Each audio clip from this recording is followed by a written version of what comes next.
Welcome to Delta Waterfowl's The Voice of the Duck Hunter podcast, where we cover all things ducks and deep dive into issues that matter most to duck hunters.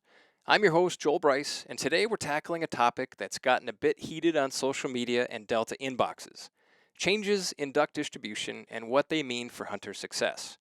For many hunters, especially in the southern U.S., recent duck seasons have felt like something's off. If it seemed to you that the birds aren't showing up where they used to, or when they used to, you aren't alone.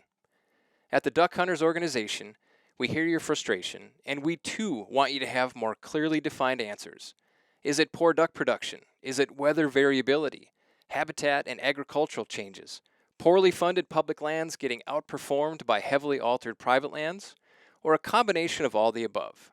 To break it all down, I'm joined by three of my Delta colleagues: Dr. Frank Rohwer, who is Delta's president and chief scientist; Dr. Chris Nicolai, Delta's waterfowl scientist; and John Devney, Delta's chief policy officer. With that introduction, let's get started.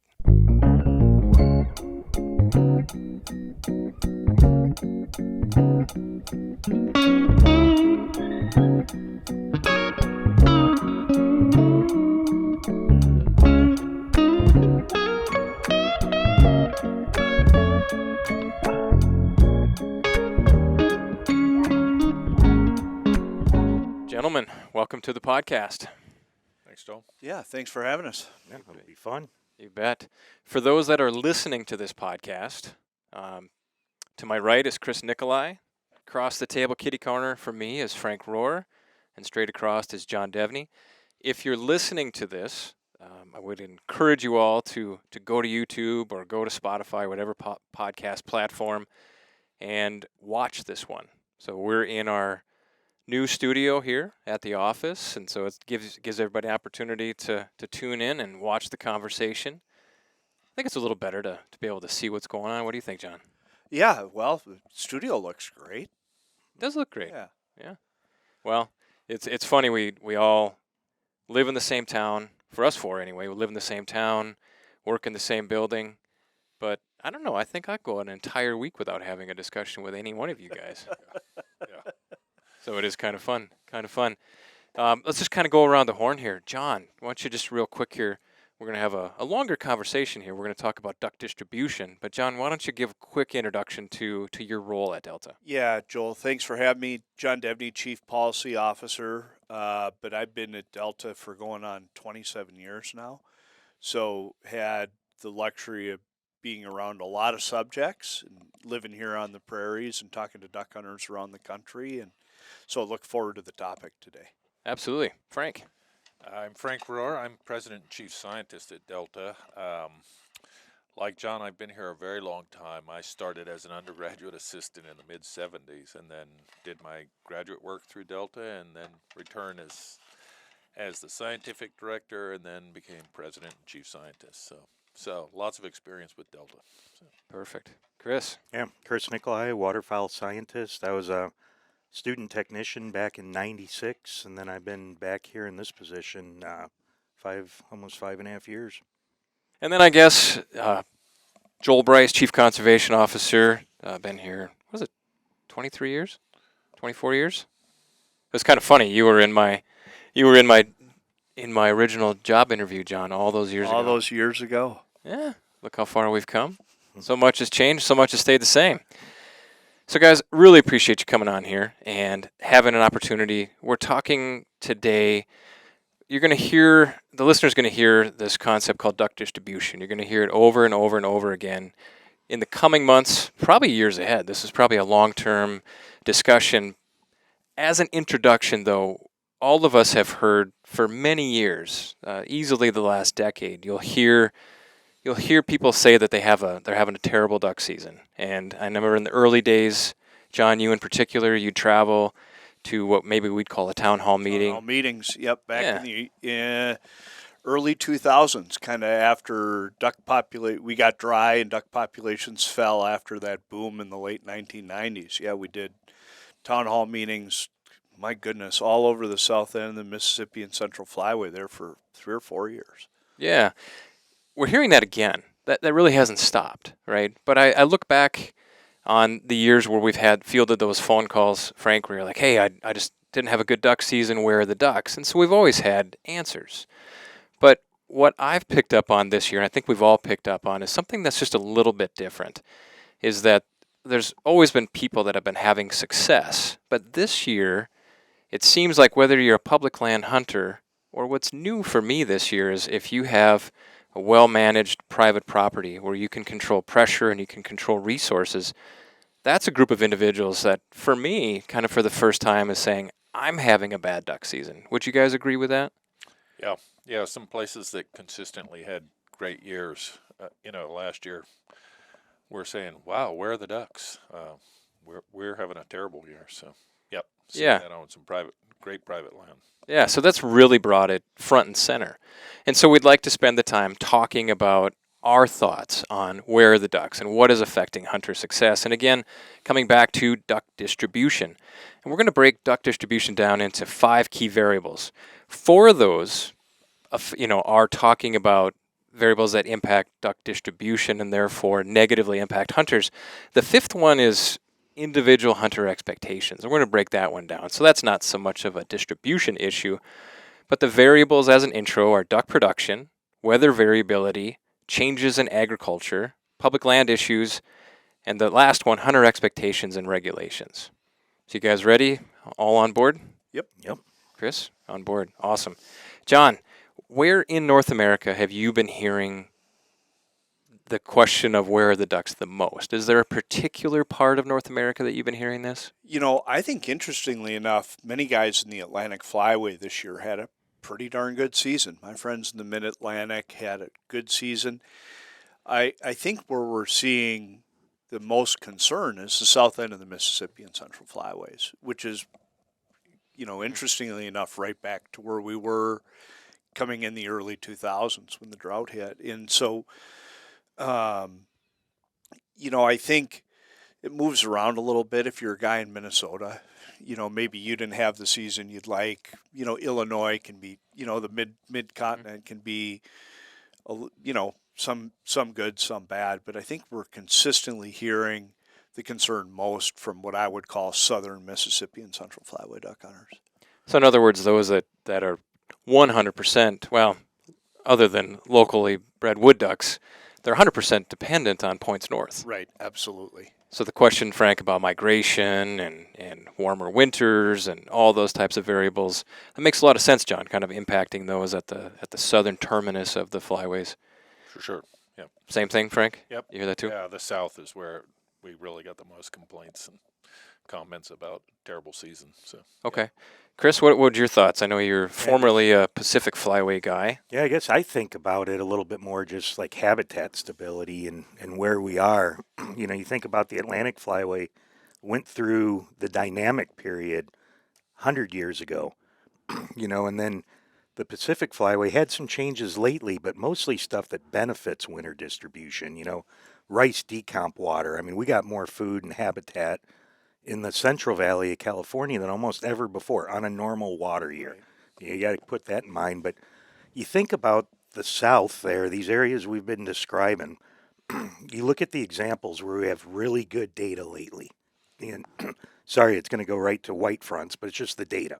We have the change in that rice agriculture, and look at how fast, in under 10 years, geese just went right and changed. And I'd be willing to bet if we could study a duck that nice, there's probably some similarities going on. So I think that south mid-continent part of the world is in this drastic state of change right now that we're not used to. It goes back to how it used to be. It goes into something that we've never experienced. And some years we get to sit in the middle and maybe have it. So I think it's just a period of messiness is my take. You guys can rattle my head if I'm wrong on that one. Well, we've certainly seen changes there, right? Yeah. You look at southern Louisiana, Frank knows it better than anyone, huge shift from rice agriculture to sugarcane. Texas Gulf Coast, lower Colorado River Authority water gets scarce, rice falls out of the system. You have pretty dramatic changes, although you wouldn't necessarily see it in the Mississippi Alluvial Valley, with folks far less likely to do post-harvest flooding than they would have been in the late 90s. I mean, those are seismic changes in terms of local wintering habitat. And yeah, I think we're starting to see it and feel it. Yeah. Unfortunately, there's not one smoking gun here, right? Right. Life would be so much simpler. You just kind of devote all of your resources and fix that problem. And I do think that Delta, historically and currently, we do great work that we're proud of, that hunters directly benefit from. But to create some order out of this chaos, again, we'll go back to those duck distribution pillars or concepts. I like buckets. I'm a bucket Right. guy. I like to lump them into buckets. So the first bucket, duck production. Frank, what do we mean when we talk about duck production? Well, I think this duck distribution question is really about how many ducks are they and where are they? And then what did you expect to see? That's that expectation thing. And duck production is really one of the key drivers. I mean, if we don't have large populations of ducks, we can't expect hunters in every segment of the flyway to be really happy. And so in recent years, we've seen pretty poor duck production, largely because the prairies are dry. Mhm. You know, way back when in the 1950s, there was a pilot biologist named Johnny Lynch, and he wrote this really kind of cool popular paper that said, hey, when we have wet prairies, ducks just do fabulous things and produce a ton of ducks, and everybody's happy. That's a bumper crop. But when the prairies are dry, the parklands are usually wet, but the parklands have poor duck production just year in, year out. Mhm. So when we've measured it recently, you know, we've seen 4 or 5% nest success in many parkland areas. And ducks aren't producing a lot of young when you got 4% of nests hatching. So Lynch pointed out that the parklands are consistently wet and look attractive to ducks, but they don't produce. And then the boreal forest is huge, and it's a constant and doesn't vary that much. So when you look at the prairie pothole region, where probably half of the ducks that we shoot come from, it's been a tough few years, particularly in the southern part where it's dry. And so duck production has been off. The first ingredient for duck production is you got to have water on the prairies, or the ducks are going to overfly and go to areas where they're far less productive. So Yeah, one of the discussions that I think we've had, and something we all hear, is a huge volume of CRP acreage, grass acreage, nesting cover left the U.S. prairie pothole region some number of years ago. Going all the way back to 2007 is where the decline really started. Yeah, but we're seeing duck populations continuing to skyrocket.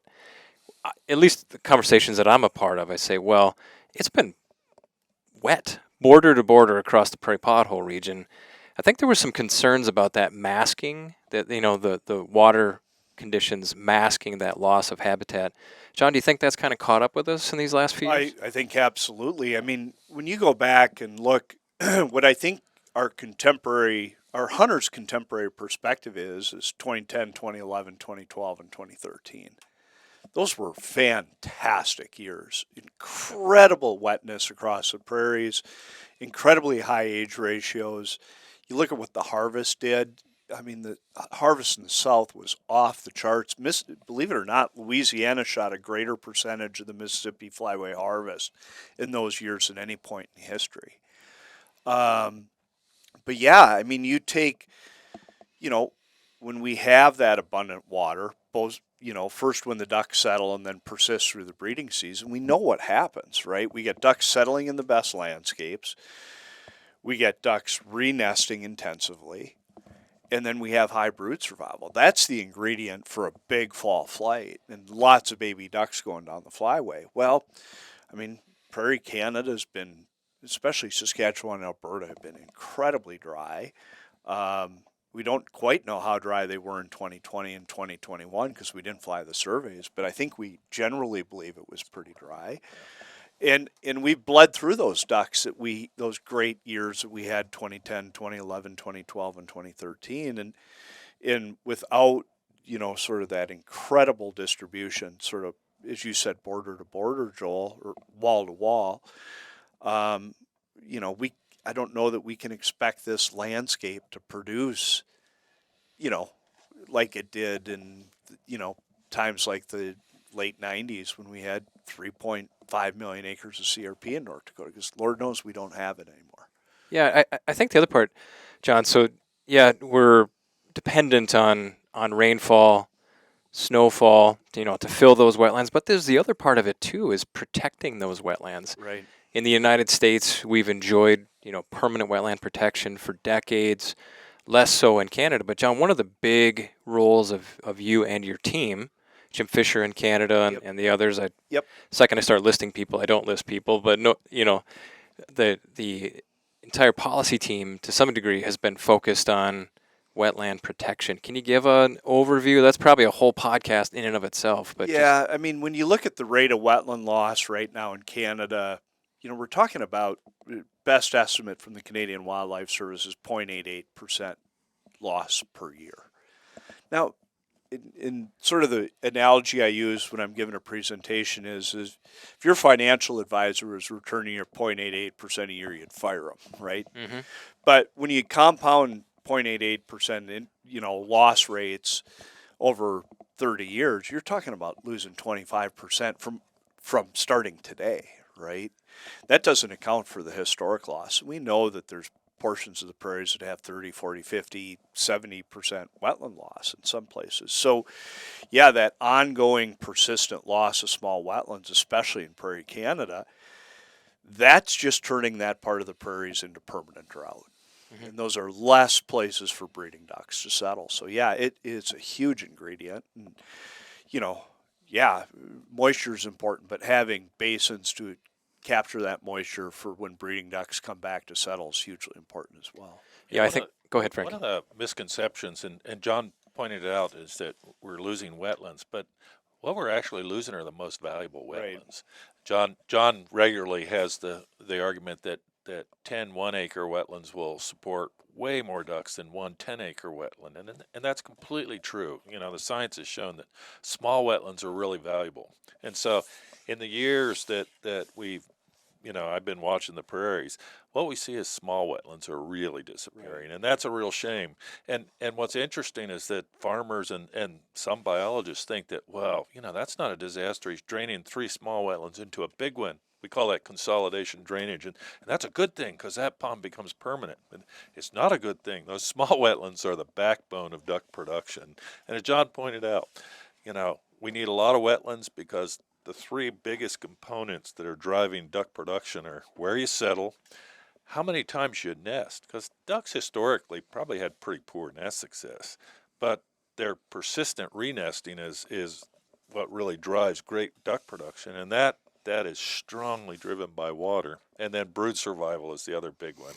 Every study of duck brood says that when you have more water on the landscape, you get better brood survival. So John's really right. This drainage problem is a real problem. And as farm size gets bigger, every farmer has a scraper and what amounts to what looks like a snowblower for dirt. And he can dig a trench and drain those small wetlands. So we got a real problem in prairie Canada. Fortunately, ag policy, that stuff John's been working on in the States and others, is pretty good. And so we've done a better job south of the 49th protecting our wetlands. But prairie Canada's really, it's been behind. It's suffered. I think, some of the studies we've helped fund, looking at some of these productions, long-term data strings, you can see this marked color change. When you color code this population change, the Canadian prairies are at a massive disadvantage. It's pretty cool. We've all pointed this out, but then what's really interesting is like the bee pops this year. Frank and I were talking earlier, the places that normally produce, especially mallards in prairie Canada this year, just the bottom fell out. And they went down to 40, pushing 50% of the long-term average. That's just, those correlates between those two are just staggering. Right. Yeah.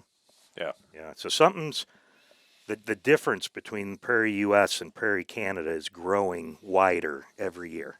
When we talk about duck populations, this word distribution that we're hitting on actually really matters. And so what Chris was just talking about, the duck distribution this past fall, mallards were down, they were up a fair amount, but But what was really weird is that, as Chris was pointing out, in southern Saskatchewan and Alberta, they were down like 40 to 50% from the long-term Manitoba, too. average. Yeah. Yeah. And so, you know, yeah, we counted a fair number of mallards, but they were in a weird place where Very we don't weird think place. of as a great duck production area. So they're Well, going definitely up there. not for a mid-continent yeah. mallard. Oh, That's kind of that hinterlands area where they could be going to the Pacific. Yeah. You know, well, not everywhere, but who knows? Yeah. If you're a Louisiana and Arkansas guy, you know, those mallards Having up in having Northwest mallards in Territories central and northern Alberta is not that doesn't useful. help. Yeah, I wouldn't take that bet, right? Yeah. So, Yeah, I think that distribution issue, what got us to talk about this duck distribution issue was from a hunter's vantage. And so you naturally go to where the hunter is and Right. are they successfully harvesting ducks or are they not? But that is an interesting wrinkle. The distribution issue is also where it is wet during the breeding season. So ducks that settle in the United States tend to be more productive than those that settle in Canada. Well, I mean, it's so profound, right, that the pintail harvest strategy has a southward, further the mean latitude of that pintail population settles, the higher the harvest potential is, right? And so, I mean, we've known this, and that pintail model, Chris, goes back to what, 2010? The original pintail model?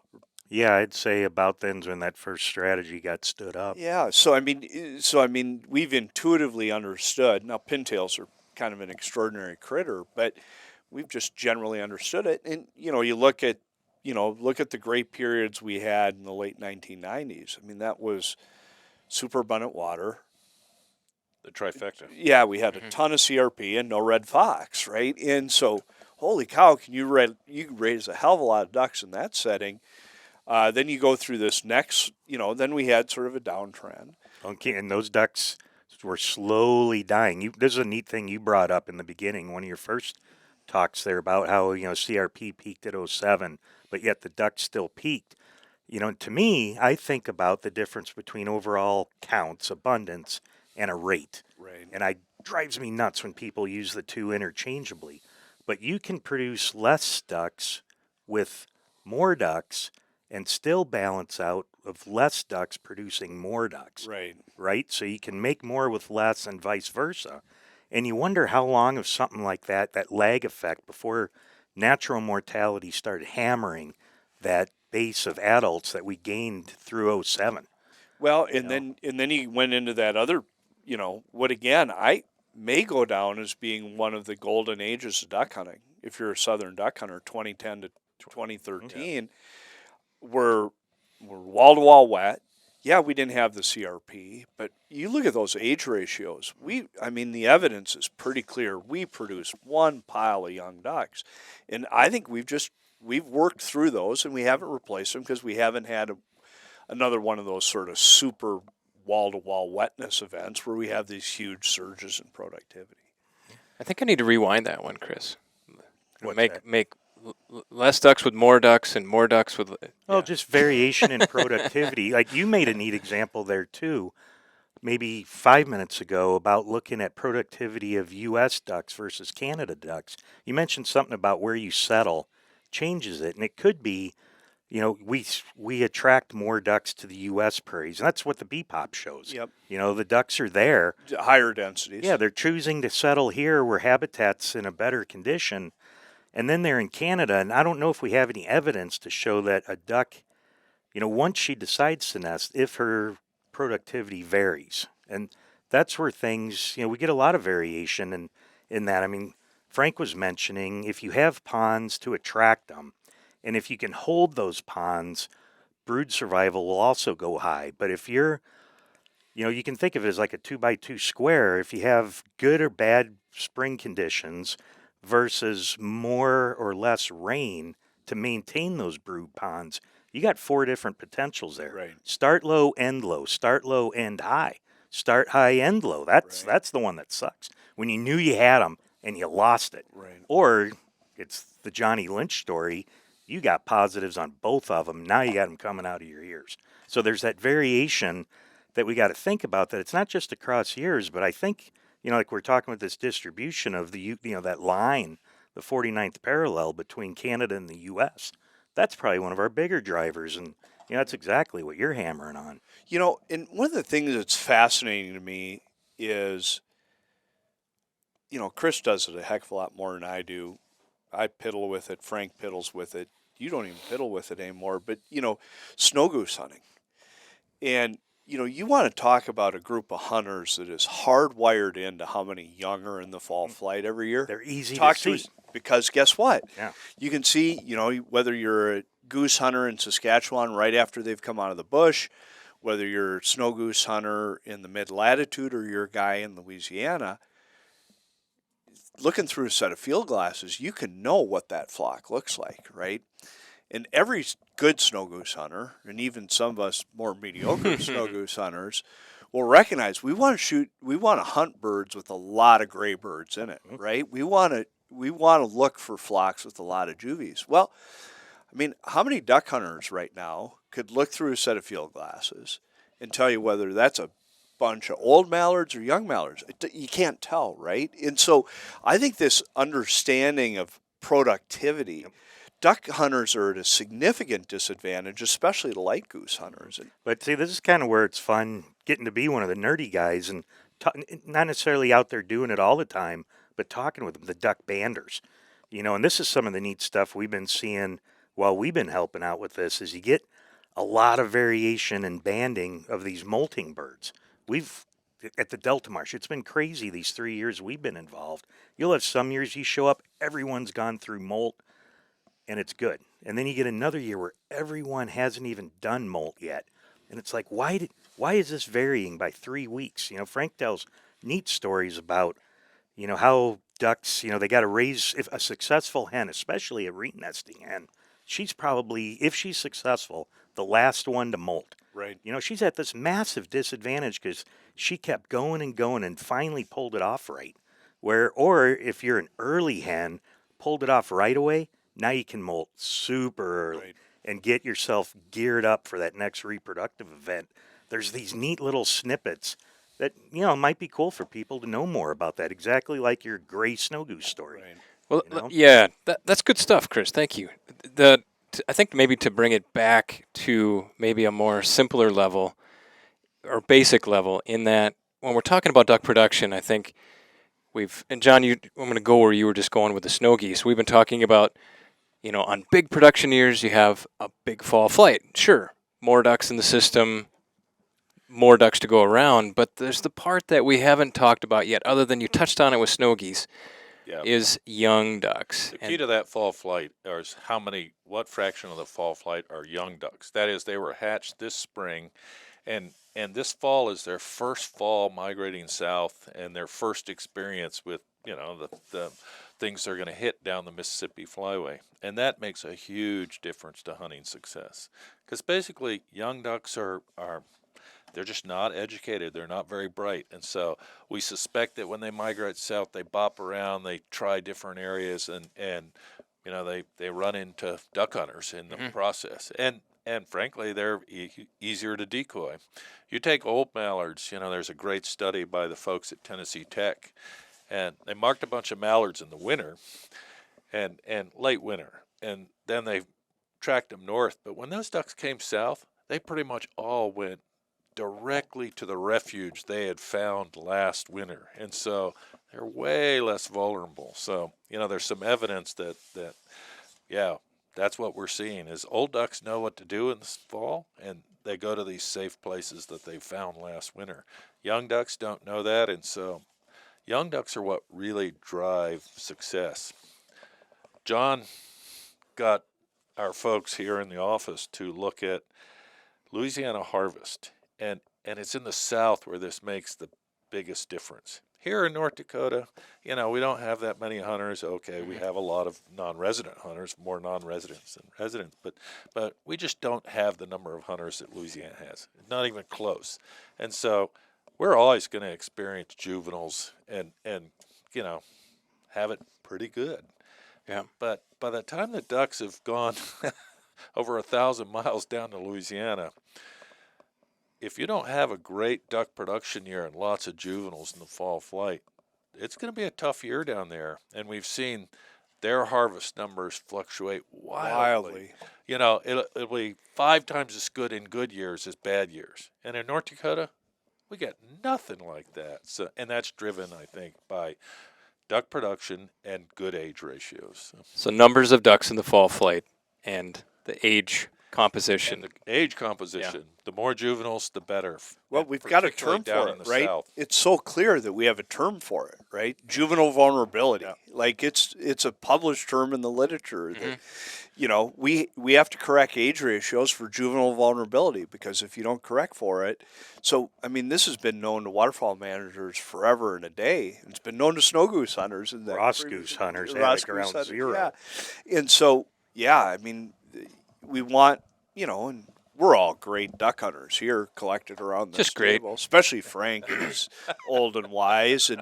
But you know, the reality of it is, all of us as duck hunters benefit from having a lot of young ducks in the fall flight. Oh, yeah. One of the things that I've heard in some of my travels is, which is quite interesting, that in years of consecutive poor production, ducks start behaving more like geese, in the sense that, you know, you get those big snow goose populations, you have lots of adults in their teen years, right? And they become smart, just like what you were talking about. So if you get that increasing percentage of adults in the system, they've seen it. Oh, yeah. Right. So Oh, yeah. And I think that's where we were last fall. And candidly, I think that's where we've been kind of in the last few falls. We've been there more often than we haven't, I think. In the is last the few years. Cumulative effect. Yeah. yeah, and not to plow too much deeper into this one, because we have 4 other buckets to cover. But on the solution side, right, we can't affect how much rain falls or how much snow falls, but we can contribute to the number of basins that are out there in the landscape. So Delta's solution is more on the policy side, Yep. you know, on both sides of the border, ensuring, you know, kind of incentive-based solutions, ensuring that wetlands that are on the landscape stay on the landscape. Especially those, as Frank pointed out, those small, shallow ones in cropland, the ones that are most important to breeding ducks and then are ultimately the most vulnerable too. So set that table. And then there's the other side, which we've talked a lot about, the Million Duck Campaign. So Delta's contribution to new ducks into the system every year through hen houses and predator management. So that the cool thing about the Million Duck Campaign is it's an endowment fund or endowment campaign to produce 1 million ducks every year forever. And that's pretty exciting because, you know, we've been working on that together for a long number of years. I think that really bears reinforcement, Joel. If you look at waterfowl management, since 1958, we've been investing in wetlands, and that's been our overwhelming investment on the prairies, is to protect wetlands.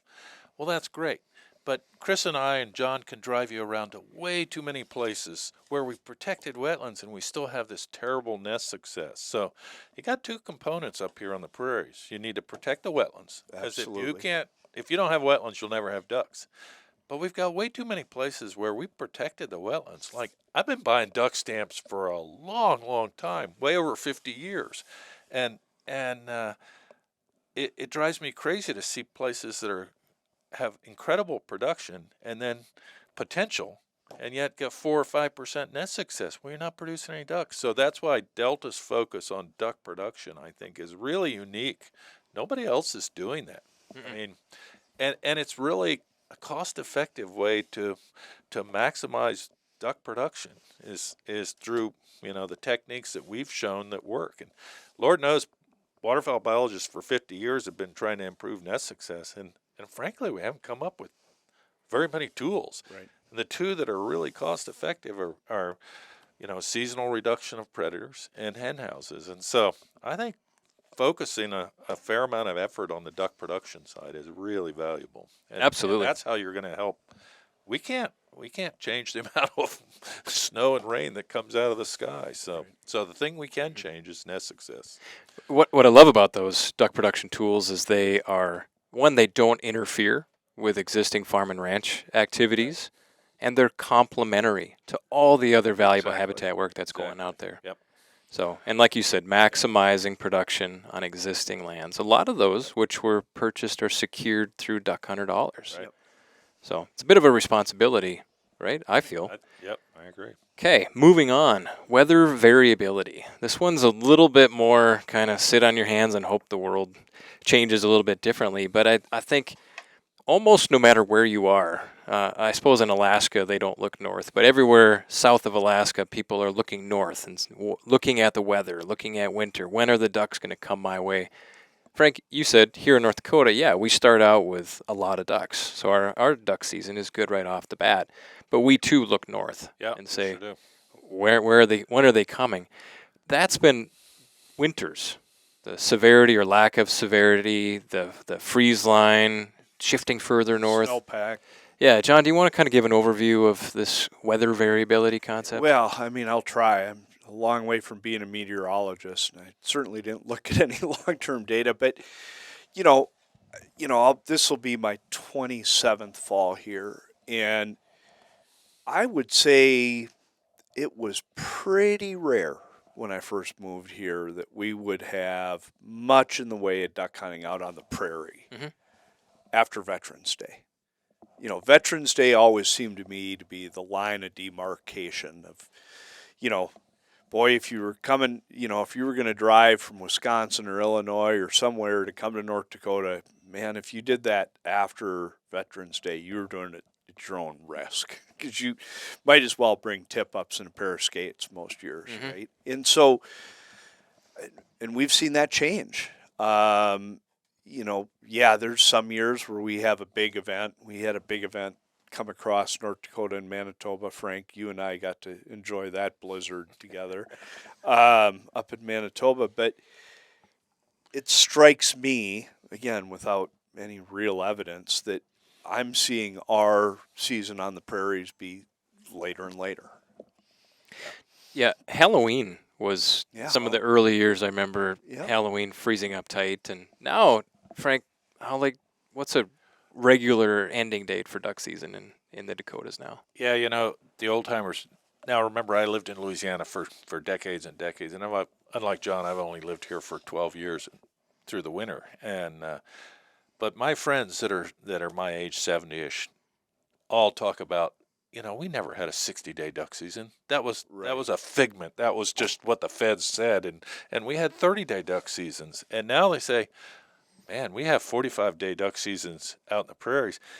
And if we want to hunt ducks on the river, we got a 60-day duck season here in North Dakota. So there's no doubt that climate is changing. I mean, you look at recent years. Last year we have 130 years of weather data for North Dakota, and last year was the fourth warmest fall. It was a heck of a warm fall last year, and the ducks stayed north, and that means if you're in Louisiana, you're waiting and waiting and waiting. And a lot of ducks are driven by weather. We know mallards are driven by weather.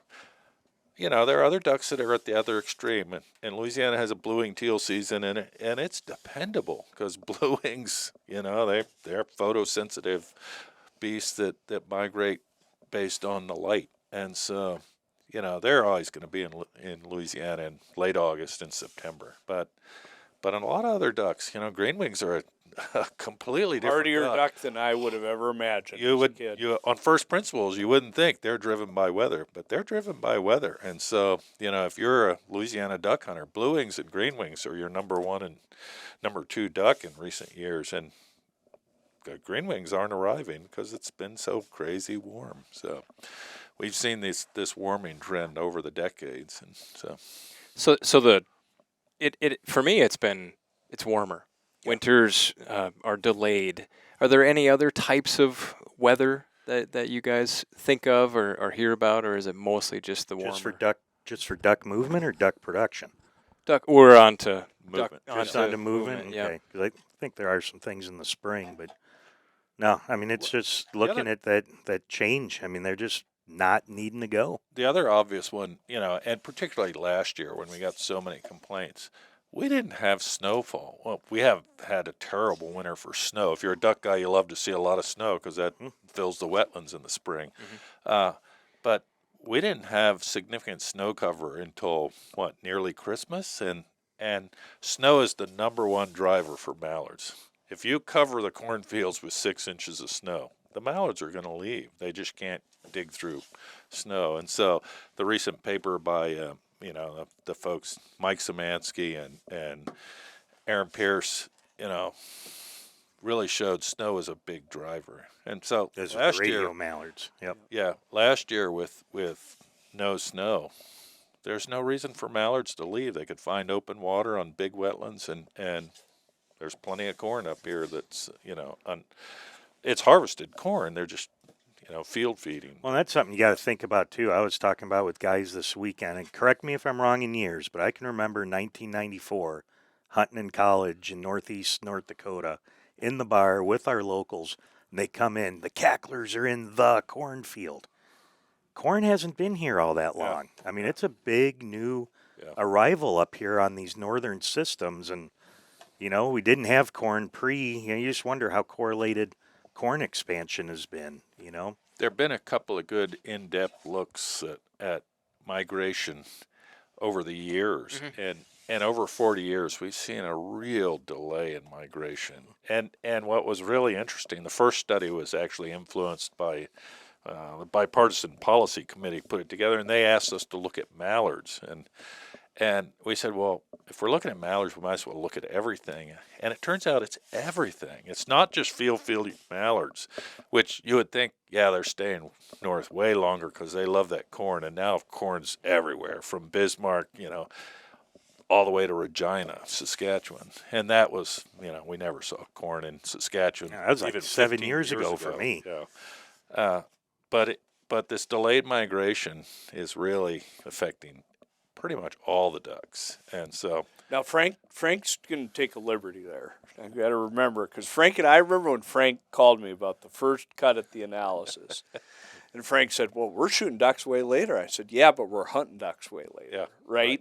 And so that's true. Yeah, I mean, that's the challenge, right? I mean, great data set. It's very clear that lots of places ducks were being, we used wings from the wing bee to tell us when a duck was moving rather than radios or some other.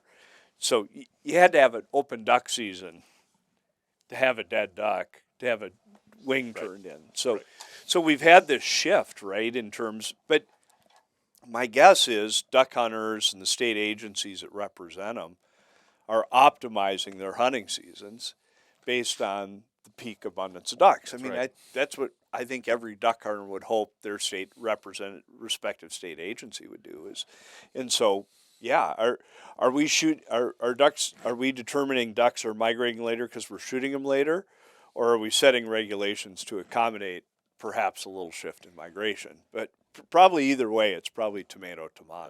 Yeah, I don't study weather or climate either, John, but I would say, in this cross section of the last 24 years that I've spent in North Dakota, it does feel like it's trending towards warmer, delayed winters, right? Although, 3 winters ago, I think we were half-inch away from record snowfall. Yeah, I mean, I don't know if we're trending anywhere. We're seeing, I mean, we may be, but we're seeing extremes on both sides, right? And so we're seeing years where we have a big push early. I was at the Delta Marsh the year of the big blizzard, and it had froze twice in October. That was 20, wasn't it? Was it? you said a little before that. Yeah, but I mean, unprecedented. The entire Delta Marsh had froze twice before the middle of October. Yeah. So you have these events, but I mean, I think generally the last few years it's been pretty warm and pretty open. And so the further last year was a really anomalous year. Yeah. So the further south that winter pushes earlier in the season, that's going to push the ducks into the deep south. But there's one aspect that I've found interesting. People are driving trucks on lakes here in the Dakotas, ice fishing. People in the deep south are saying, where are the ducks? We're not having a good duck season. But I'm not hearing somebody in the middle of the country going, I'm having the best duck season of my life. Are you guys hearing those stories? You always hear that in some years. Like, we know a bunch of folks that hunt the Illinois River. Yeah. And the last couple of years, they've had really good seasons that have lasted to the end of their hunting season. Because it's been mild there. It's been mild, and they've kept ducks. So you hear that occasionally, but it's just highly variable. I've heard great reports out of Kansas and Oklahoma recently, and so they're mid latitudes. Well, and keep in mind too, as seasons close and stuff, birds redistribute themselves as well. I mean, they quickly respond to lack of pressure and stuff. So you get some of those. Imagine if a warm Iowa is available right that last week of Missouri season. Be willing to bet there's some birds just hop-scopping just north of where they're vulnerable to harvest. So you get those little shifts there, especially in these riverine systems. When we started putting a bunch of radio transmitters on ducks, and this has now been 20 years, frankly, a bunch of us were surprised. Bobby Cox putting radios on pintails in Louisiana and finding out that when it rains in Arkansas, they're moving. And we're not talking about movements of 40, 50 miles, which Hundreds some of of us miles. have seen. We're talking about hundreds of miles. Right. And how on earth they even know it's raining in Arkansas? And is it's beyond really me. neat. You think But- for a bird to acquire that information, they got to sample Yeah. and test and see. But Yeah. looking at the radio data, you don't see birds yet really going back and forth frequently. Yeah. It's kind of like they make this bold move, hedging Yeah. their bets, Yeah. and frequently it pays off. It's the craziest thing ever. I mean, we've all hunted Yeah. in places where it's frozen, and birds just show up tomorrow when it warms up. It's like, how'd you know this? And the flip side of that, Joel, is a couple of years ago, and this is unfortunate we didn't collaborate, but there were a whole bunch of people marking ducks with transmitters in the winter, and we had this wicked cold snap move through. In February. And it was across the board. The folks at Tennessee Tech, in Arkansas,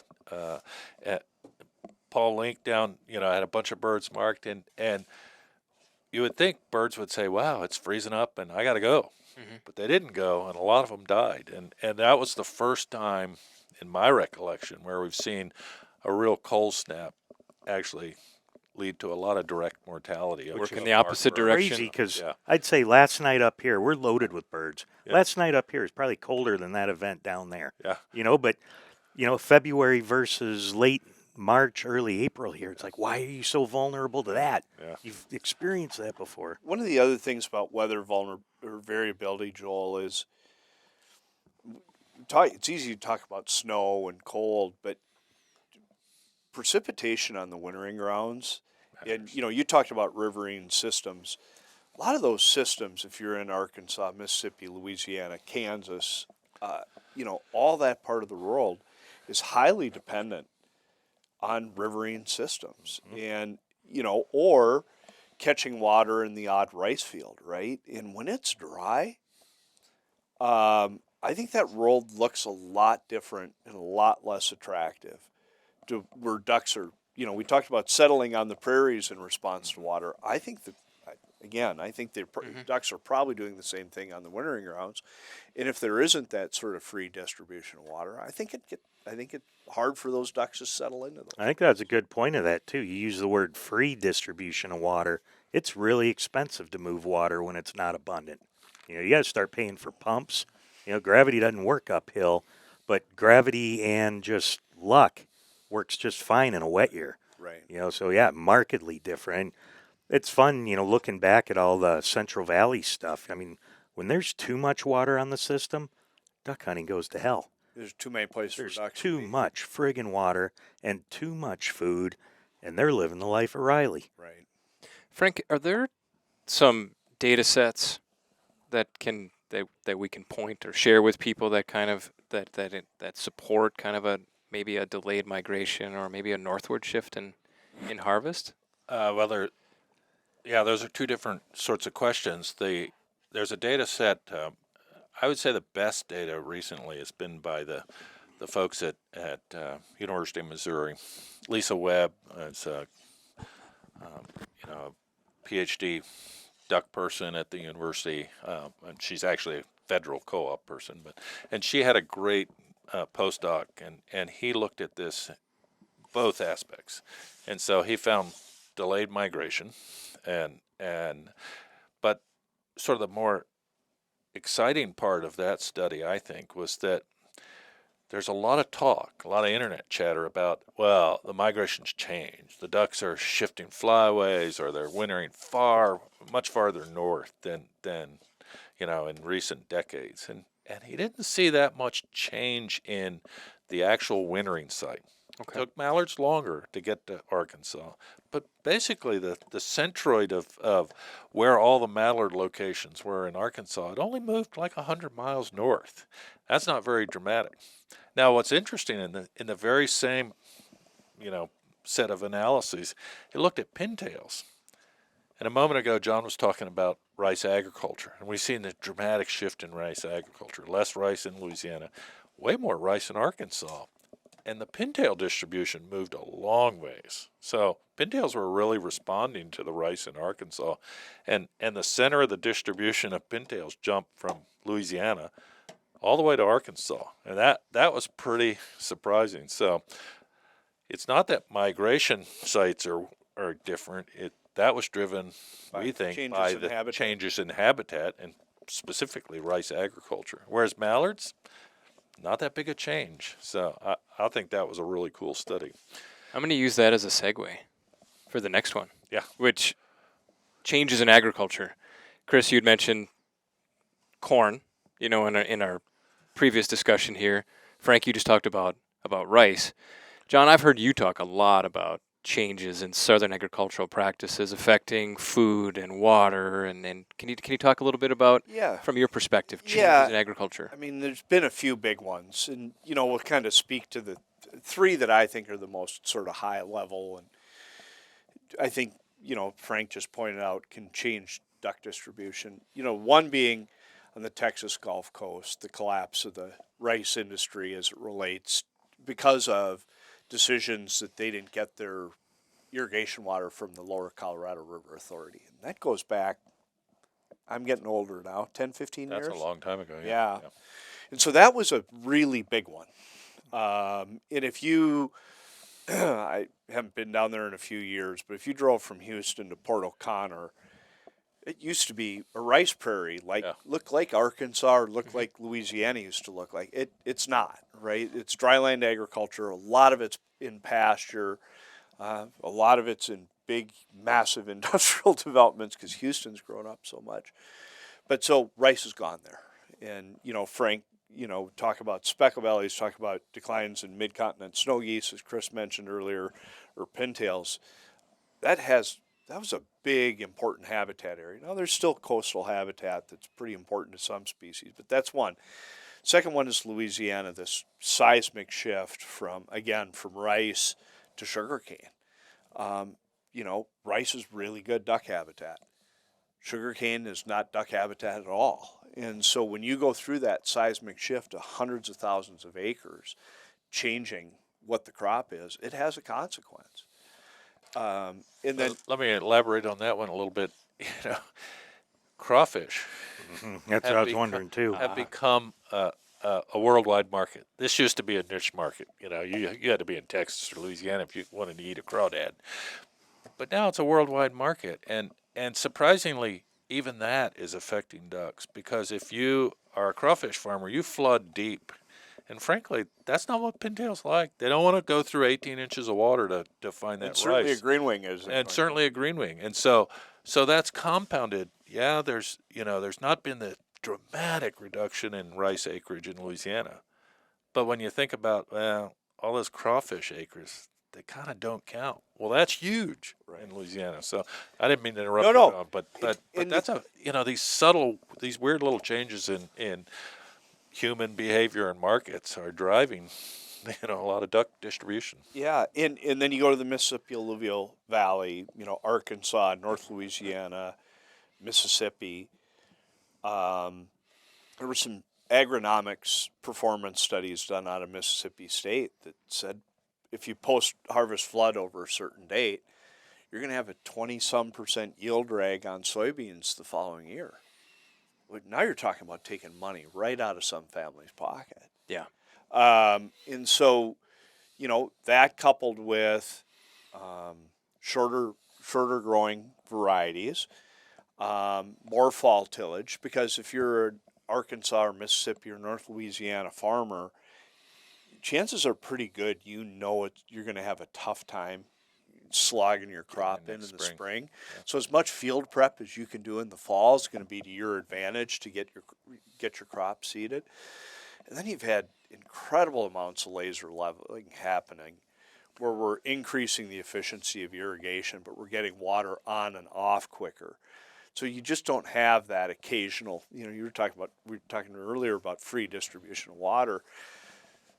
Those little buckets of water that were in a rice field just don't happen anymore. So there's 3 big ones in just the south end of the Mississippi and Central Flyway that I think are having a pretty dramatic impact on what ducks see, especially what ducks see early in terms of when they're deciding to settle out on the wintering grounds. So I think, you bring in corn, and now we're talking a little bit further north. So I think corn may have an influence on duck production. So you're taking, breeding ground habitat out of the system in favor of, market trends. Right. But then also, Frank, is the corn and soybeans, are they allowing this? Now we're kind of back to weather variability a little bit, or is that shift in agriculture or shift in crops? Is that allowing ducks to hang on a little longer because of maybe the nutrient value? I don't know that there's good evidence of that. I would suspect that that's true, but I don't know that we could argue that. Okay. Ducks did. I remember when we first started working in the Dakotas in the 90s, and farmers were mad because ducks were eating their wheat. And this is back before you direct harvested, so you'd swath the wheat, you'd cut it and lay it in piles, and let it dry for 3 weeks. Well, that was like a bonanza for mallards and cranes and geese, and they would walk down this pile of grain and eat some, and basically their walking on it would shatter it. So I think there was adequate food for mallards back in the old days when we didn't have corn in Bismarck. We had wheat. I think too, it's grain feeding field waterfowl. When do you think that started? I'd have to guess, is it like the 40s, 50s? Oh, yeah. And you still had some grass for the goose Yeah. hunters every now and then, Yeah. but widespread, agriculture-driven duck feeding is very new. Yeah, in the long-term scheme of things. Mhm. But Well, and I can't remember, Frank, maybe you do, because one of the reasons we did the big variety of species for that bipartisan policy council assessment was we wanted to see if we could sort of tease some of that out. Do you remember? I mean, take a gadwall or a ringneck. We used gadwalls and ringnecks because we wanted ducks. We were pretty confident we're going to be spending a lot of time piddling around and field feeding. And my recollection is the migration chronology was pretty similar amongst even those non-field feeders. we couldn't see a thing. Yeah.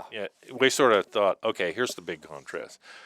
What ducks feed in fields a ton? Yeah, sure, green wings occasionally, but it's mallards and pintails, and we couldn't see a bit of difference between mallards and pintails and things that we know, redheads, ringnecks, gadwall, they're not in the fields, Right. And we didn't see any difference in migration dates, and of course that's holding the hunting season's constant because they're all open at the same time. So just kind of to bring this change in agriculture maybe to a point. So the shifts in ag practices that have occurred in key wintering areas, is that just making it less attractive, or is that also taking away hunting locations, or both? Oh, I think it's doing both. I think you're changing the distribution of ducks, and I know you're going to get to the public-private land dichotomy, and I think that's where agriculture has been really huge, or just intensive management. So, there are a fair number of studies that say that we have a lot of habitat in the South, that we don't have a survival problem with ducks. So they're surviving okay in the South. It's not that they're running out of food. Now, sure, they'll shift to great spots. So I don't think we have a problem with not enough great food in the South. It's just about where ducks are getting concentrated. Okay. Well, what's interesting, I guess, if you go back to the top, so we have duck production, lower population, fewer juveniles in the system, Right. having a delayed winter migration, Certainly last year, heck of a delay. Yep. and then going to an area that maybe some traditional locations are less attractive Right. or less available for than hunters. they were 20, 25 years, even 20. Yeah. I mean, we're not talking about stuff that's happened over 100 years. We're Right. talking about stuff that's happened relatively. A couple of decades. Yeah. So this would be, I always like to try to weave in a solution here if possible, but are there any specific conservation practices in agriculture or otherwise that could fix this problem in the Yeah, South? I mean, the Mississippi State study basically said, if you're a farmer, here's what it's going to cost you to do that post-harvest flooding. Now, there's good reasons to do post-harvest flooding. It decomposes your rice straw, as Chris mentioned, in the Central Valley, California, where this all got started. It also keeps nutrients in the soils. It also reduces sedimentation. Those are nice things to do if you're a farmer, but it doesn't impact your bottom line. So if we can create those incentives to go back to that historic distribution of post-harvest flooding, we think it'd have pretty significant consequences. One of the things we worked on in the 2018 Farm Bill, and we've been advocating with NRCS, is this Migratory Bird Resurgence Initiative. It had put 500,000 more acres of post-harvest flooding in places like Arkansas, Mississippi, Louisiana, Texas, and California to augment that ability. So there's a huge opportunity, I think, to do that on that private working lands, but we're going to have to provide sort of a compelling market signal for a private landowner or farmer to say, yeah, that makes sense, and I'm willing to do it in part of my operation. This is a great conversation, guys. We have 2 more to go, so we're going to shift on to public land issues. This is something that we hear a lot. Get the phone calls, this public area that I hunt, they don't have the boards in, they're not flooding it. And it's not about bad people, it's about budgets, right? So the degraded public lands that were once very attractive to ducks and therefore duck hunting are no longer, or at least degraded in some fashion. John, do you want to give maybe an umbrella view of how you see the public land issue as it relates to quality duck hunting? Yeah, I was just talking with a colleague of mine today that I think this may be one of the biggest issues in the rest of our career. Joel, you work on it every day with the R3 team, but we're working really hard to recruit hunters, but what are we recruiting them into right now? Mm-hmm. There are not a lot of places to hunt. And if you're a guy like the 4 of us, who none of us own land to hunt, none of us lease land to hunt, where are we going to hunt, 5, 10, 15, 20 years ago, or that young person that you take on a UHP hunt, or the young kid that we're taking through first hunt, where are they going to hunt? And I'm real worried about that. And if you look at the state of our public lands, and we'll sort of do it in 2 buckets, since you said you're a bucket guy. I'm a bucket guy. We've got the federal assets, National Wildlife Refuge System. In 2020, when we all got sent home from COVID, myself and one of my colleagues at Ducks Unlimited undertook an assessment to understand what was the state of deferred maintenance, which is Fish and Wildlife Service code for failing infrastructures. Think pumps, levees, water control structures, that stuff. And we found, just on priority waterfowl refuges, on those sort of assets to manage wetland habitat, the deferred maintenance backlog was $250 million. So massive. That's a lot of habitat that we can't manage as well as we'd like to because of that failing infrastructure. Just recently, we've done analysis on the Fish and Wildlife Service budgets going back to fiscal year 2010, which is sort of heralded as the last of the golden years. If we just correct for inflation, not invest $1 more, right now we're underwater $230 million in the Fish and Wildlife Service refuge system. If we correct for inflation from where we were at FY 2010 levels, we've had a 29% reduction in workforce. 711 fewer people out managing refuges. So we've got failing infrastructure to the tune of a hell of a lot of money. We've got 29% fewer people out there on the landscape. and just overall budget-wise. And sadly, and Chris and I have talked about this, as we all have, is that it isn't that the Fish and Wildlife Service budget has gone down. The refuge system has gone down within the context of a moderately growing Fish and Wildlife Service budget. So it's been deprioritized by every administration back to FY10 in Congress. So that's on the federal side. It's not a lot of good news. On the state side, we don't have as good a, there's 50 states, right? So we don't have as good a resolution of the data. But we know when we did that same analysis on deferred maintenance, infrastructure needs, on priority waterfowl properties, on state-owned assets, it was a $605 million deferred maintenance need. So holy cow.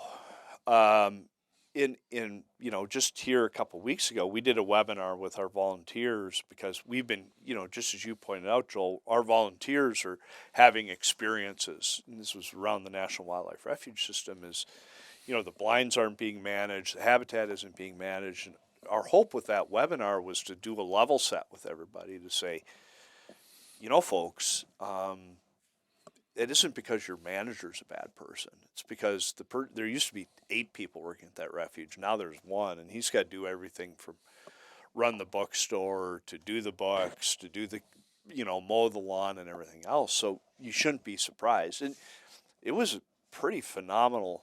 It was incredibly well.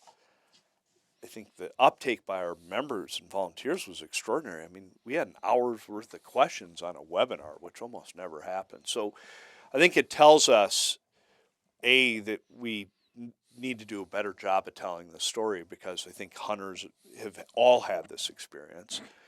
And we've got to start doing something to get those public trust assets back working for ducks and duck hunters. Yeah, You got something. I've lived this experience. John has, a ton of data, and I have, the seat of the pants stuff I was faculty at Louisiana State University and dead broke.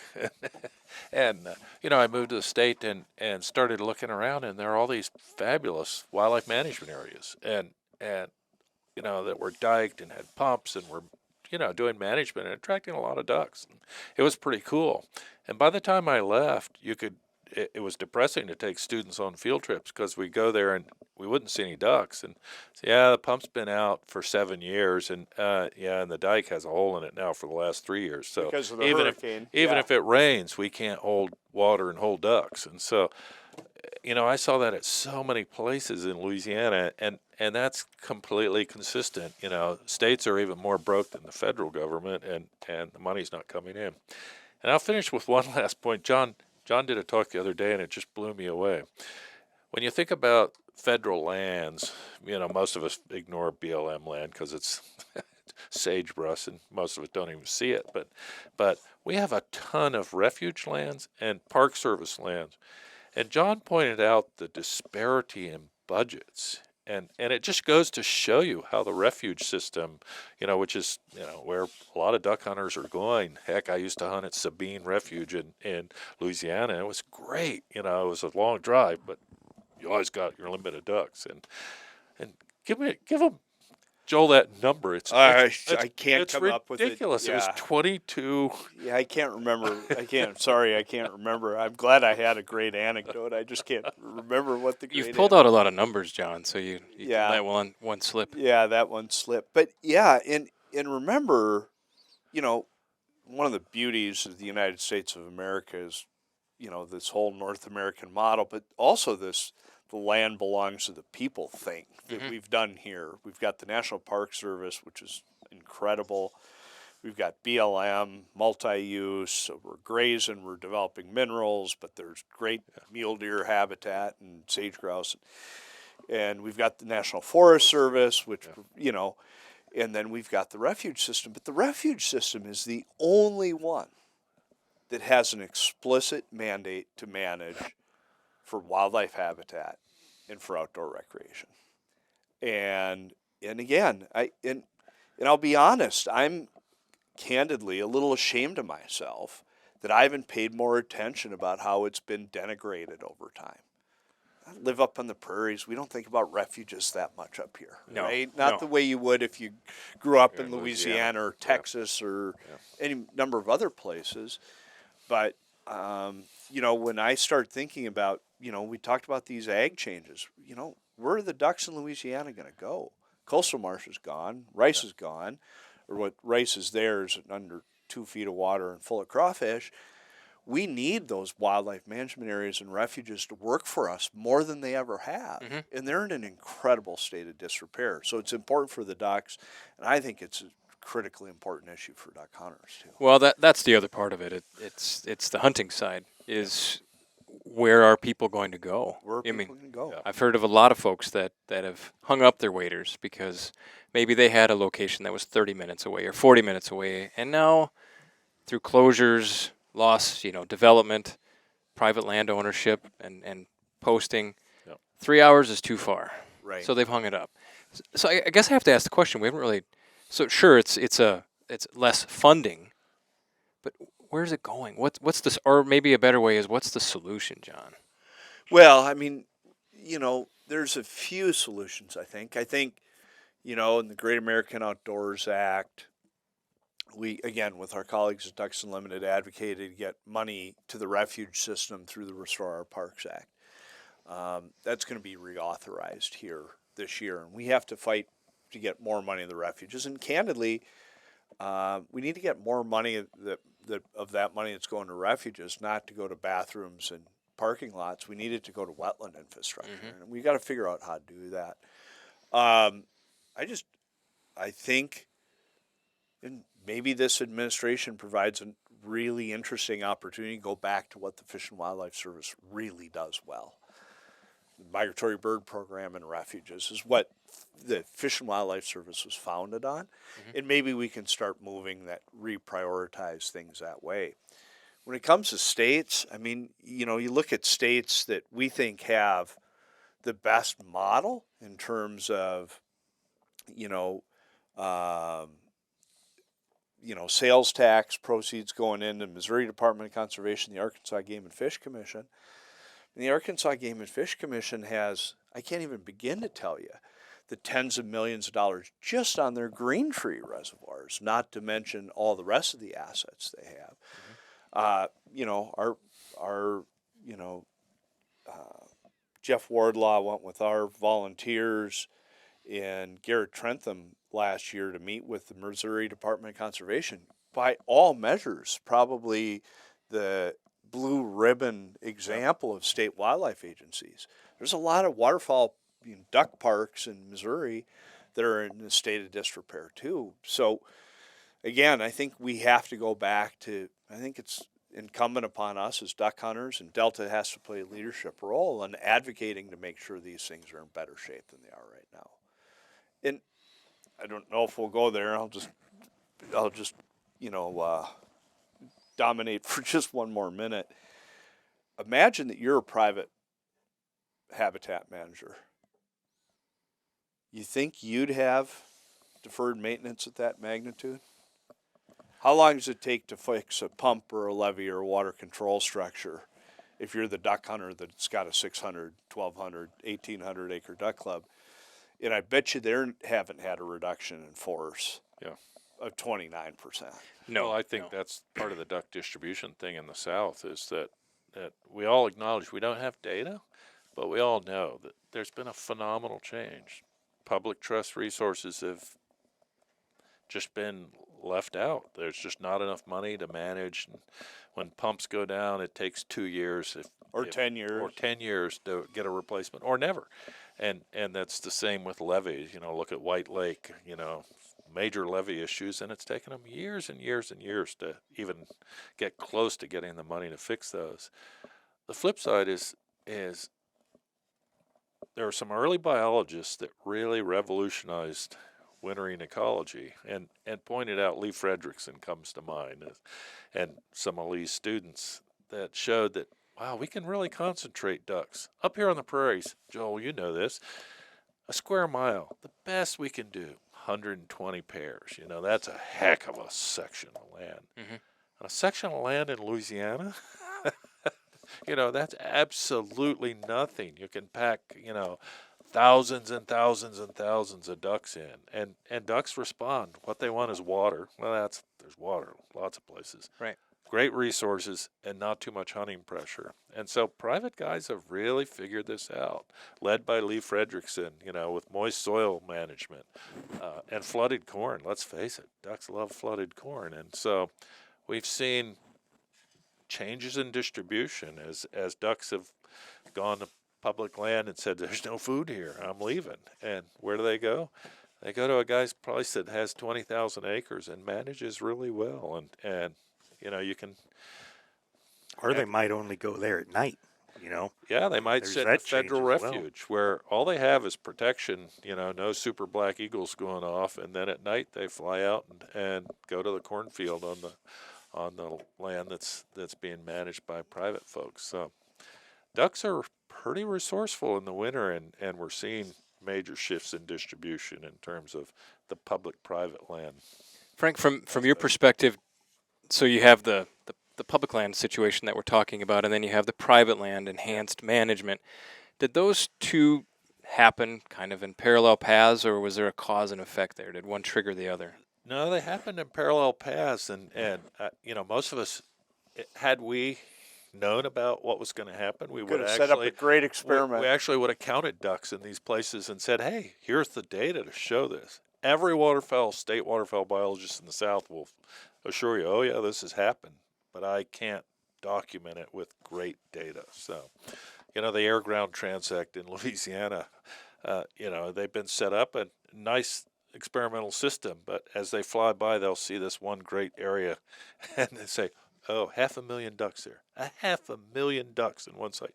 And then the rest of the state on the air-ground transects, they'll sometimes come up with only double that number for the whole state. It's crazy. So we've seen huge shifts in distribution, and you can't blame folks for managing if you're, No, lucky enough we for want. business, yeah. It's great to have private land managers managing the way they are. We just need to get back to managing the public trust land, assets right. with this, at least close to the same intensity that we're managing. these I private mean, you're Yeah. talking, just having the infrastructure alone. I mean, you can do levels of quality habitat management too. There is just being able to move water in the right amounts at the right time.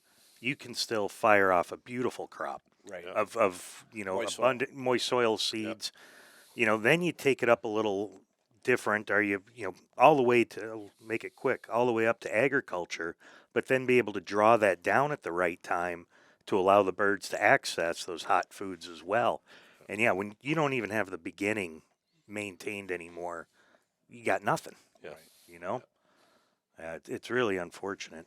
John, how can hunters help with this situation rather than just fall victim to the situation? I mean, I think hunters should be following us here pretty closely, because I think we're going to be undertaking some big things here. I think there's going to be a few key moments in this Congress of this year and next year where we're going to start to really drive hunter engagement on this public land issue. The federal issues, I mean, it's hard, but at least we know who we need to advocate to. The states is really diffuse, right? And there's 50 state legislatures. Some will meet this year, some meet next year. But with the Fish and Wildlife Service, we're going to have a lot of conversations, starting with at the end of the month with the Secretary of Interior, and hopefully lots of conversations here in the next couple months about going back to prioritizing this investment. And again, the thing that frustrates me, and again, as I pointed out, I feel a little ashamed that I've sort of haven't paid attention to it. Over half of these refuges were acquired with our duck stamp revenues. This is our asset. Duck management is listed as a priority. And so it's our, we've let our own asset. Yeah. This is like having a house and not re-roofing it, candidly. Right. And I'm frustrated that I've been living in this house, or helping people live in this house, that, there's water running through the ceiling on. So I think it's something we need to lean into here in a much more sort of strategic and consequential way in the next few months. Okay. Well, those were the 4 items that affect duck distribution. Numbers of ducks, where they go there, how they spend their life. But this last one here, hunter expectations and regulations. This one it's a tricky one because far be it for us to tell anybody what they should or should not expect. But I would say I would kind of put this conversation into 2 categories. One is, Frank's been 20 years of liberal, stable regulations. 6 Going on duck. 30. Yeah. 30? I was Is it thinking 30 already? 31. Gosh, that's Yeah. been that long. Now I'm feeling really old. When I was a kid, watching my dad hunting, going with him, if it was dry and there were fewer breeding ducks, the duck season Shorter. was shorter, fewer birds in the bag. If it was wet, lots of ducks, the season expanded, the bag expanded. But it's been, like you guys said, was it 30 years or ish years of just stabilized liberal bag regulations. Now, during a period of that time, duck hunting was amazing, right? Up and down the flyway, young ducks, large fall flight. 2010, late 90s, 2010, 2011, 2012, 2013. Both those times, pretty much everybody was pretty happy. Yeah, so then hunter success, or at least perceived hunter success or reported hunter success, has been on the decline, but those regulations haven't changed. So in the past, if I go back to when I was a kid, when the populations went up and down, hunter expectations went up and down, and that was reflected in the regulations for the year. Right. But right now, there's nothing really in the regulatory process that buffers expectations. The other one is social media, outdoor TV. John, when you and I first started working here together, there were a handful of DVDs that were really popular that hunters would consume. But now, again, it's a wonderful thing to be able to watch duck hunting if you're interested 365 days a year. But through social media, this is one of the things that I talk to my kids about. Social media can make you feel like you have a terrible life because all you're seeing is everybody's best. So now if we focus that on duck hunting, you're not seeing, people aren't posting about their 1 duck that they got that day. They're posting about the 6. They're talking about the total number of birds that they got. So it leaves you with that feeling, whether it's through outdoor TV or through social media, it leaves you with that feeling that everybody else is having success. I should too. Yep.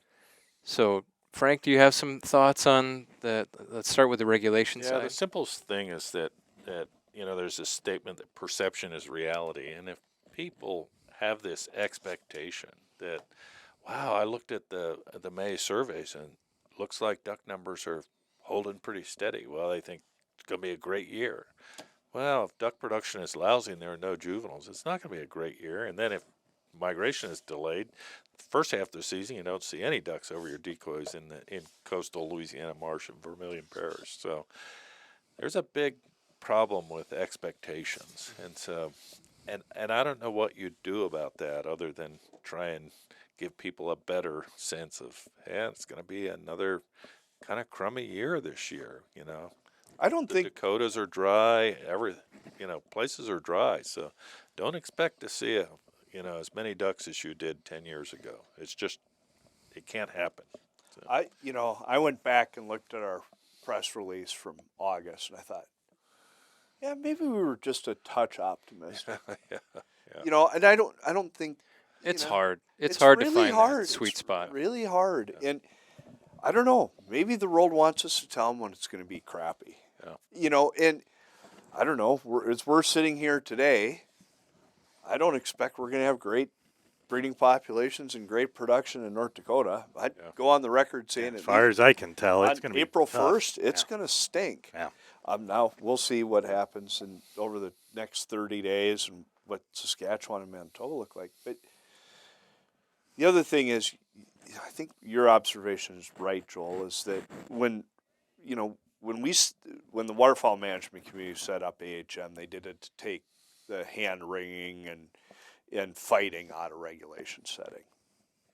And I think those were really important objectives, right? And we set up the rules of the road before we played the game, right? So we weren't making decisions in sort of a willy-nilly way.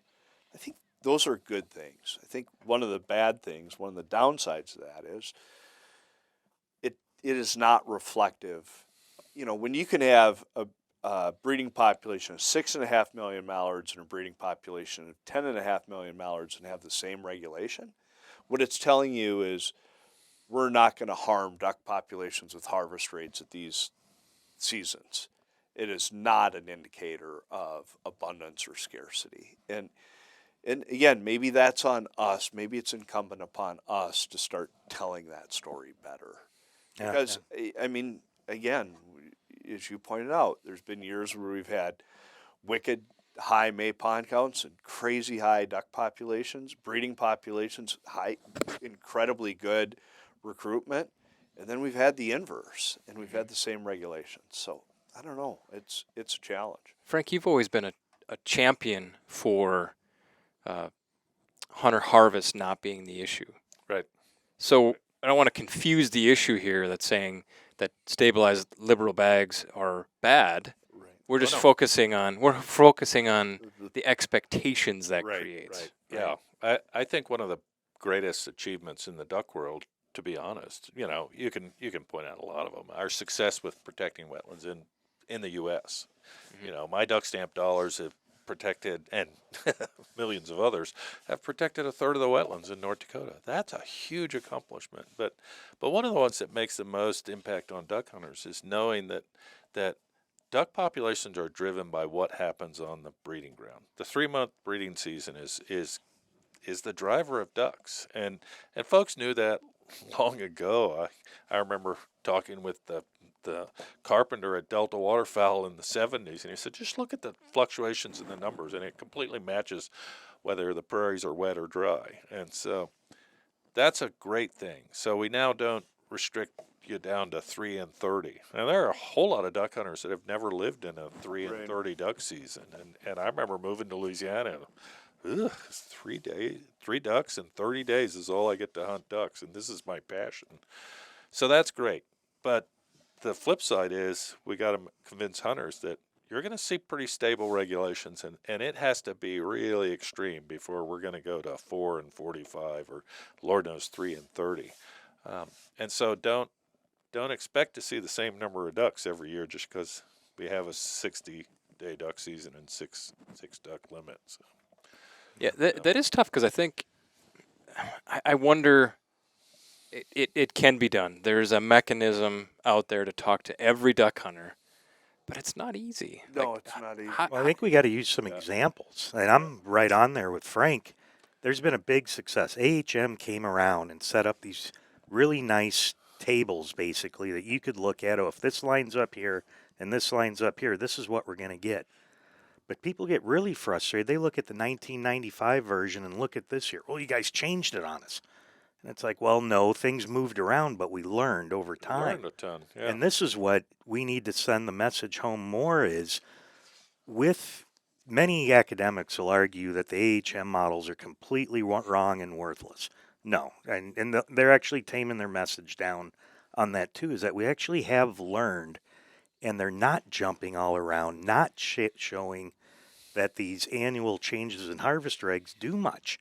They've taken that the weight away from that, and we need to start sharing that more. I mean, AHM, we'll take the eastern mallards out of it because that changed a couple years ago, but western and mid-continent mallard models have run fine with it. Look at the revision of canvasbacks. We got 2 bird bag limits now when we used to have closures on cans. Right. This is data showing us that harvest isn't the driver Pintail. of this. We could spend a whole hour on the pintails. Right. That one's even worse. The blue-winged teal stuff they did 15 years ago that allowed liberalization. I mean, every time we start putting a fine-tooth comb to it, the story falls. And we need to really start focusing on this habitat stuff. Now, we don't have to throw the baby out with the bathwater. We still got to have some monitoring going on, to make sure these populations do fine. But I think everyone's looking for a revision of that anyways right now. But, just getting away that, harvest regs, like your stories, Joel, when you were a kid, I mean, seasons are pretty boring when we were all, younger. They sucked. They were 330s. And then we had those 4 years where it got unquestionable there. Each year, what's it going to do? And it kept going in a positive way. Get rid of that. We don't do that. Like rough grouse, we know what the bag limit's going to be. But you'll go look at the drumming counts, and they're swinging up and down. Right. It's like, oh, it's going to suck. I might shoot 10 this year. Or another year, I might be up in the 80s, and start thinking more about that. I think you provided a really good example for that, Frank. So I think just stop basing expectations on bag limits because it's, more and more data is showing it's not really the driver. Yeah, pintails being the most contemporary one.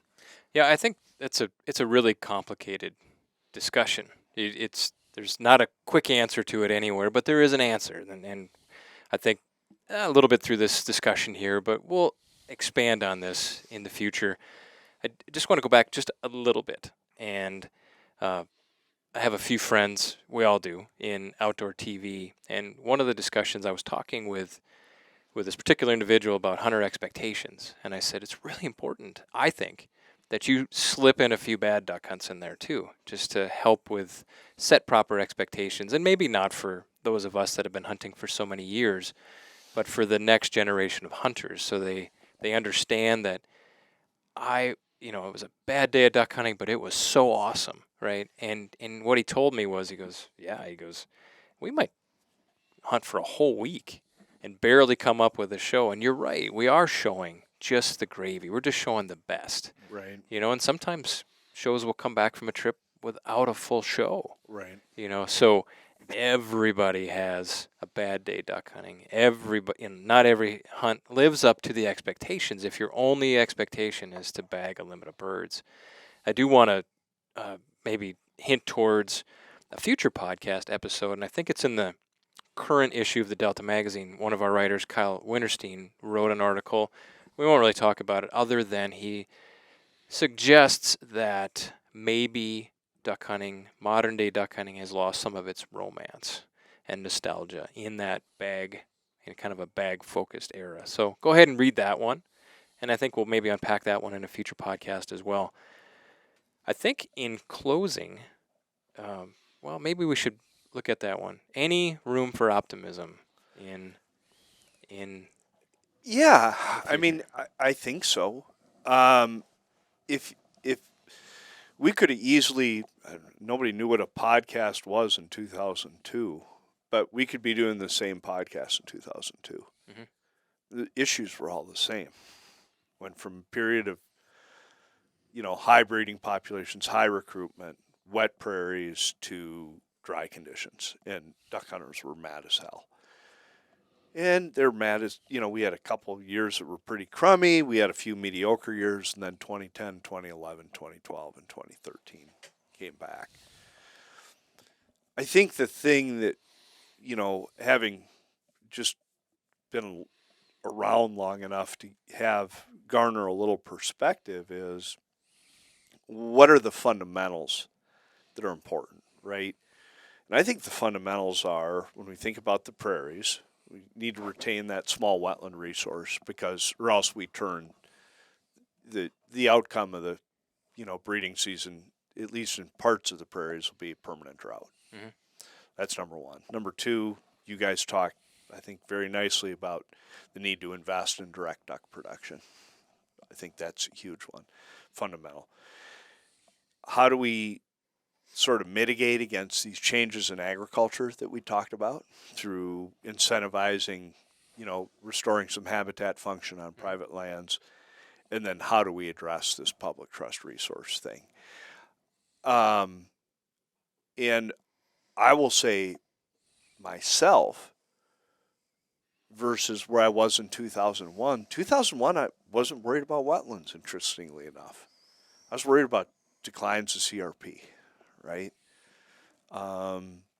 And I wasn't thinking about national wildlife refuges, and I wasn't thinking about changes in agriculture because they hadn't occurred yet. Right.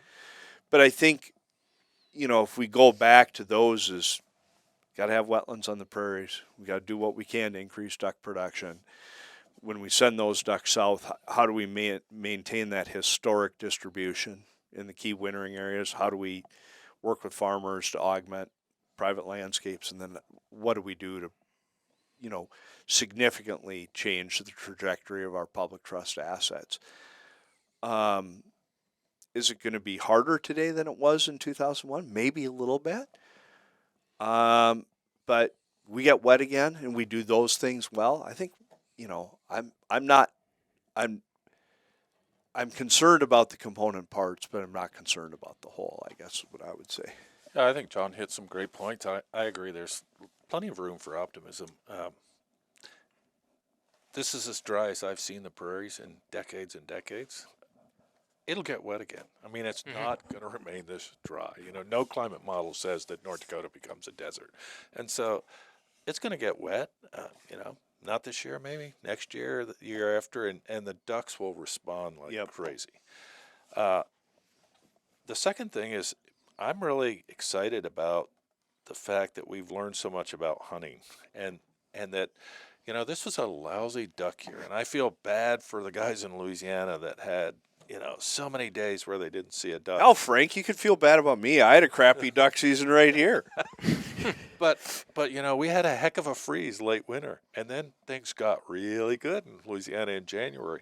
And the fact that they had a 60-day duck season meant that, okay, some of it was lousy, but they got a few really good days in too. And so, that's a great accomplishment. I think that the Delta program, two of them, I think are super exciting. We've had this long-term problem in Prairie Canada of draining wetlands, but then just in the last few years, Manitoba made phenomenal breakthrough that was led by, an old Delta program, Alice, and the idea that we need to incentivize farmers and pay for it. And then, largely Jonathan Scarth and the Pallister government take $250 million out of government, put it in the Winnipeg Foundation to pay for wetland protection. That's pretty remarkable. And I think John and his policy team are going to get the same very positive thing happening in Alberta and Saskatchewan. And they're not doing it because, prairie Canadians just love ducks and want more ducks. They're worried about flood control and carbon and a whole variety of reasons. So that's a third thing that's really positive. What happened in Manitoba with wetlands, I think, is really positive. And frankly, I think that was a huge win that Delta created for duck hunters. And so that's really exciting. And then the fourth one, I completely agree with John. This notion that we can do so much more on the prairies. We can make the great habitats that we've protected or private land that is largely unprotected really productive for ducks through trapping and hen houses and make more ducks. Because more ducks, duck production, if you really increase duck production, you float everybody's boat. You help hunters in North Dakota and you help hunters in Louisiana and every place in between. So I think those are four real positive things.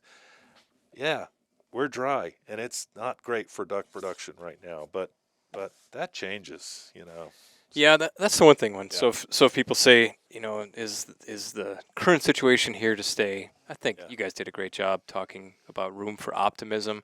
I think the one thing that is certain is change, right? So it's going to get wet again. There will be other successes. There'll be other dips in the system as well. But one of the things that, frankly, makes me so proud to work here is that Delta is not built to survive a loss in duck hunting. We are here to the end. And so we will continue to work hard. We will continue to communicate. We'll continue to innovate. We'll continue to represent the future of ducks and duck hunting on this continent. Yep. So with that, guys, that we covered a lot here. That was a minute 37. So hope the listener, I hope you've enjoyed this conversation. It's a great opportunity for us to get together and talk about these issues. Keep tuning into Delta, social media channels, future podcasts, future videos of John, of Frank, of Chris, and others at Delta. And so I just want to thank everybody for their time. Thank you guys for your time. And I guess with that, we'll pick this conversation up another day. All right. Sounds great. Thanks. All right. You bet. See you guys.